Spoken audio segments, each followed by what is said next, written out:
Being an owner operator, it's very important that you know your numbers. Welcome back to another episode of Smooth Operator Trucking, where we create the dream 1 mile at a time. Today we're going to be talking about my numbers for the month of January, and we're getting started right now.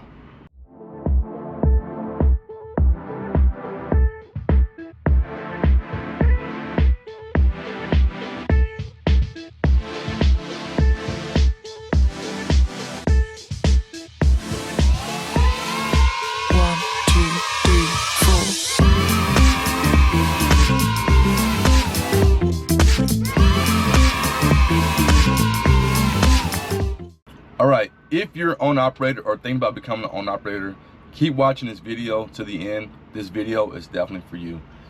In this video, I go over my numbers for the month of January, how much I made, how much I lost, cost per mile, rate per mile, all that stuff. All the numbers that you need to know in order to successfully become an owner operator. For the month of January, I only did 2 loads.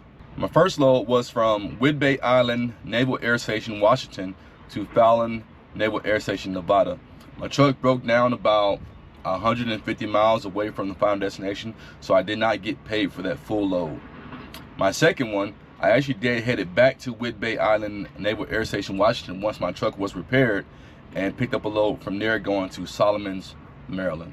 The first load from Whidbey to Nevada, to Fallon Naval Air Station, Nevada, was paying $2,307.35. Booked miles was 844 miles for a total of $2.73 per mile. I took out $11.53 for fuel. Total miles on that load was 1,083 miles. After, let's see here, after the deadhead, and put me at $2.13 per mile, I deposited $1,404 into my cash flow account for that load. That first load picked up on the 12th of January. My truck broke down en route, and I didn't pick up that second load until the 27th of January. I picked up that load in same place, Whidbey Island Naval Air Station, Washington, and took it to Solomons, Maryland. Booked line haul was $6,089.20. Booked miles was 2,805 miles. For $2.17 per mile. The reason why I deadheaded so far to get that load, because $2.17 per mile coming out of that area is actually pretty good. My truck is a 2007 Freightliner Columbia, and so it's too old to go into California, so that takes away any California options for me. It was kind of nice being in the middle of nowhere. It sucked, you know, being broke down like that, but I did get a chance to get on an Amtrak train and go visit some family out in Sacramento, California. So that was pretty nice. On that load, I took out $3,000.44 in advance for fuel. Correction, that was how much I was allowed to take out. I only took out 1,800. Actual miles on that load when I was done was 3,876. Like I said, I had to deadhead a little nice ways to go back and get that load. And then when I actually got to the Naval Air Station in Maryland, it's weird because you have to like go to the visitor center to get a pass, and that's 15-20 miles away. Then you have to come back 15-20 miles away, and don't mean, you know, it just kind of adds up. You know, it's kind of weird the way they do things, but you have to go out of your way. You have to pass the actual place you're going to go and get the pass, then come back to the place that you originally wanted to deliver to. So that added like another 40 or 50 miles to the trip also. After all miles, I was at $1.57. Now, if you guys have heard me talk about this before, my break even is usually like around $1.50, $1.51. I try to be above $2 after all miles. Obviously, this wasn't one of those situations. I know that when I go to the Northwest, that I'm going to come back for less. That's why I try to make sure that the money I make going up there is worth it. Previously before those 2 loads, I took a load up to Canada, and I was paying like $3 and like 20 cents a mile or something like that, and with a gross of $10,000. So it made sense to actually take that load and go up there to do that run, knowing that I would be coming back for cheaper rates. For the month of January, I only grossed $8,396.55. My booked miles was $3,649. My all paid miles, including deadhead and everything, was $1.69 for the month of January once it was all said and done. So that's below, again, that's below where I like to be at $2, but my break even is about $1.50, $1.51. So in that sense, normally that would still be a profit for me overall throughout the year. But for the month of January, it wasn't, because obviously I had a major repair.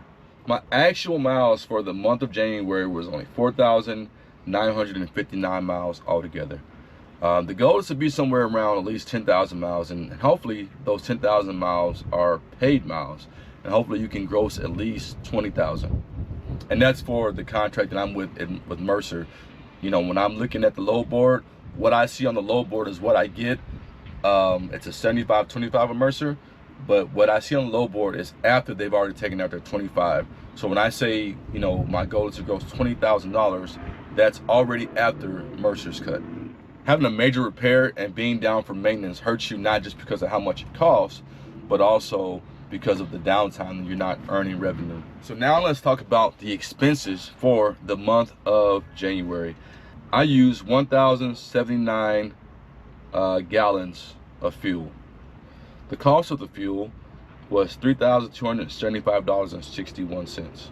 $675 trailer repayment, which is really a trailer rental fee from Mercer. I didn't have to worry about licensing and permits in January. $238 in insurance, and that's including all insurance. $39 in communication, LCN, satellite, E-log, whatever. But about $140.85 of oil into the truck. Repairs and parts, $12,139.33. The actual main repair was only $11,218.68.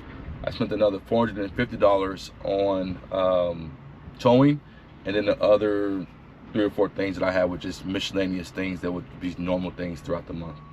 Self-help bill, $400. Now, self-help bill $400, that's pretty interesting, because as you know, you can use your cell phone bill as a tax deductible to lower your tax liability at the end of the year.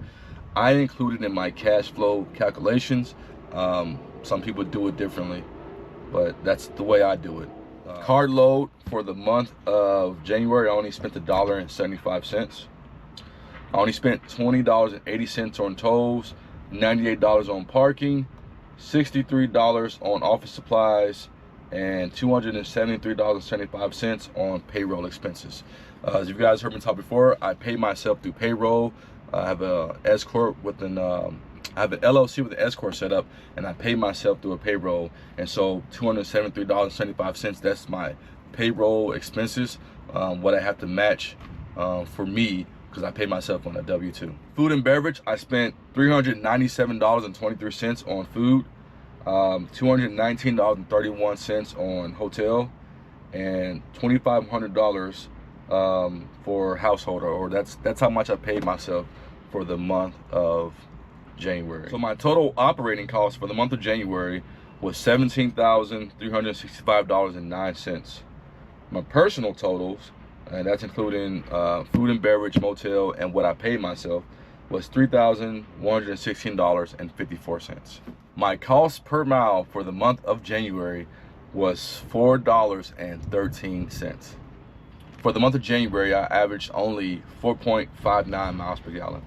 It's pretty terrible. So fuel in January cost me 66 cents per mile. Normally I'm right around 45 to 50 cents per mile. Trailer costs, rental was 14 cents per mile. Insurance was only 5 cents per mile. Satellite, 1 cent per mile. Oil, 3 cents per mile. Repairs and parts, $2.45 per mile. That's what really got me in the month of January. Parking was 2 cents per mile. Office expense was 1 cent per mile, and then miscellaneous, which was the actual payroll cost, was 6 cents per mile. So total operating cost was $3.50 per mile. Then you take my personal costs, food and beverage, 8 cents per mile, motel, 4 cents per mile, household, 50 cents per mile, and that gives you an additional 63 cents per mile, and that's how you get that total of $4.13 per mile for the month of January as far as cost per mile.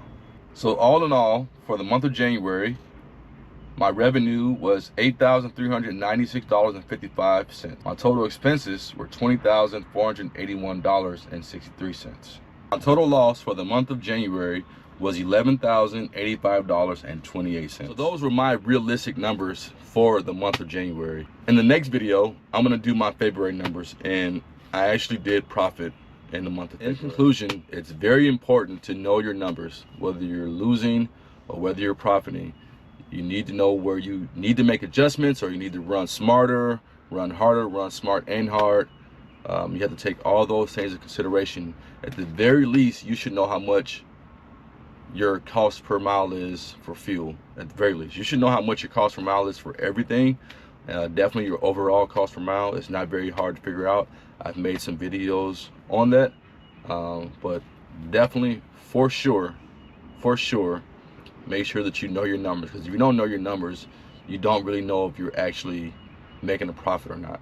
Anyways, hope you guys enjoyed this video. If you did, go ahead and consider liking and subscribing, and then check out some of these other videos suggested by YouTube.